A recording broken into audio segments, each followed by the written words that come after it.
श्री गुरु भक्ति योग।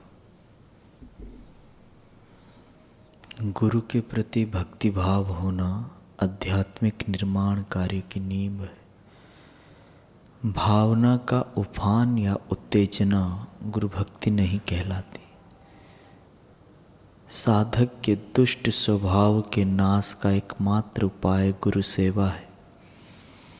गुरु बिल्कुल हिचकिचाहट से रहित, निश्चेष एवं संपूर्ण आत्मसमर्पण के सिवाय और कुछ नहीं चाहते। जैसे प्राय आजकल के शिष्य करते हैं, वैसे आत्मसमर्पण केवल शब्दों की बात ही नहीं होनी चाहिए। गुरु को जितनी अधिक मात्रा में आत्मसमर्पण करोगे, उतनी अधिक गुरु कृपा प्राप्त करोगे। कितनी मात्रा में गुरु कृपा उतरेगी, इसका आधार कितनी मात्रा में आत्मसमर्पण हुआ है, इस पर निर्भर करता है। शिष्य का कर्तव्य गुरु के प्रति प्रेम रखने का एवं गुरु की सेवा करने का है। गुरु की कृपा गुरु भक्ति योग का आखिरी लक्ष्य है। गुरु भक्ति योग का अभ्यास गुरु भक्ति योग का अभ्यास जीवन के परम लक्ष्य आत्म साक्षात्कार का स्पष्ट एवं सचोट मार्ग प्रस्तुत करता है। जहाँ गुरु कृपा है वहाँ योग्य व्यवहार है, और जहाँ योग्य व्यवहार है वहाँ रिद्धि सिद्धि और अमरता है। माया रूपी नागिन के द्वारा डसे हुए लोगों के लिए गुरु का नाम एक शक्तिशाली रामबाण औषधि है। पवित्रता, भक्ति भाव, प्रकाश एवं ज्ञान के लिए गुरु की प्रार्थना करो। गुरु सेवा की भावना आपकी रग रग में, नस नस में, प्रत्येक हड्डी में एवं शरीर के तमाम कोशों में गहरी उतर जानी चाहिए। गुरु सेवा की भावना को उग्र बनाओ, उसका बदला अमूल्य है। गुरु भक्ति योग ही सर्वोत्तम योग है। गुरु भक्ति योग आपको इसी जन्म में धीरे धीरे दृढ़ता, निश्चिंतता एवं अविचलता पूर्वक ईश्वर के प्रति ले जाता है। अहम भाव के विनाश से गुरु भक्ति योग का प्रारंभ होता है और शाश्वत सुख की प्राप्ति में परिणत होता है। गुरु भक्ति योग जीवन के तमाम दुख दर्दों को निर्मूल करने का मार्ग बताता है। गुरु भक्ति योग का अभ्यास आपको भय, अज्ञान, निराशावादी स्वभाव, मानसिक अशांति, रोग, निराशा, चिंता आदि से मुक्त होने में सहायभूत होता है। गुरु भक्ति योग जीवन के अनिष्टों का एक ही उपाय है। गुरु भक्ति योग के अभ्यास से सर्व सुख में अविनाशी आत्मा को भीतर ही खोजो।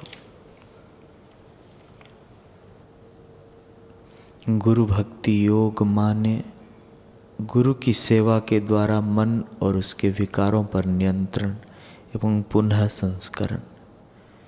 शिष्य अपने गुरु के चरण कमल में साष्टांग प्रणाम करता है, उन पर श्रेष्ठ फूलों की वर्षा करके उनकी स्तुति करता है। हे परम पूज्य पवित्र गुरुदेव, मुझे सर्वोच्च सुख प्राप्त हुआ है। मैं ब्रह्मनिष्ठा से जन्म मृत्यु की परंपरा से मुक्त हुआ हूँ। मैं निर्विकल्प समाधि का शुद्ध सुख भोग रहा हूँ। जगत के किसी भी कोने में मैं मुक्तता से विचरण कर सकता हूँ। सब पर मेरी समदृष्टि है। मैंने प्राकृत मन का त्याग किया है मैंने सब संकल्पों एवं रुचि अरुचि का त्याग किया है। अब मैं अखंड शांति में विश्रांति पा रहा हूँ, आनंदमय हो रहा हूँ। मैं इस पूर्ण अवस्था का वर्णन नहीं कर पाता। हे पूज्य गुरुदेव, मैं अवाक बन गया हूँ। इस दुस्तर भवसागर को पार करने में आपने मुझे सहाय की है। अब तक मुझे केवल मेरे शरीर में ही संपूर्ण विश्वास था। मैंने विभिन्न योनियों में असंख्य जन्म लिए। ऐसी सर्वोच्च निर्भय अवस्था मुझे कौन से पवित्र कर्मों के कारण प्राप्त हुई, यह मैं नहीं जानता। सचमुच ये एक दुर्लभ भाग्य है, ये एक महान उत्कृष्ट लाभ है। अब मैं आनंद से नाचता हूँ। मेरे सब दुख नष्ट हो गए हैं, मेरे सब मनोरथ पूर्ण हुए हैं, मेरे कार्य संपन्न हुए हैं। मैं अब वांछित वस्तुएं प्राप्त की है, मेरी इच्छा परिपूर्ण हुई है। आप मेरे सच्चे माता पिता हो। मेरी वर्तमान स्थिति मैं दूसरों के समक्ष किस प्रकार प्रकट कर सकूं? सर्वत्र सुख और आनंद का अनंत सागर लहराता हुआ मुझे दिख रहा है। मेरे अंतःचक्षु जिससे खुल गए हैं वह महावाक्य तत्वमसि है। उपनिषदों एवं वेदांत सूत्रों को भी धन्यवाद है, जिन्होंने ब्रह्मनिष्ठ गुरु का एवं उपनिषदों के महावाक्यों का रूप धारण किया है।